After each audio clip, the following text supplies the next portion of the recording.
ஒரு குழந்தை மரத்தால் செய்யப்பட்ட யானை பொம்மையை கண்டு அம்மா யானை யானை என்று அஞ்சி தாயிடம் தஞ்சமடைகிறது.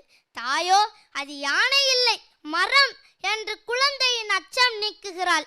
என்றால் குழந்தை கண்டது யானையா மரமா என்ற ஐயம் எழுகிறதல்லவா?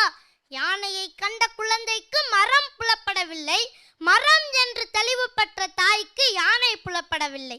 இதே போல உலகத்தை இறைவனாக காண்போர்க்கு உலகம் புலப்படுவதில்லை, உலகத்தை உலகமாகவே காண்போர்க்கு இறைமை புலப்படுவதில்லை.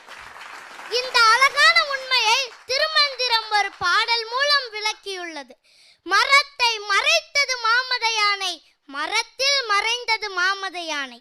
பரத்தை மறைத்தது பார்முதல் பூதம், பரத்தில் மறைந்தது பார்முதல் பூதமே என்று.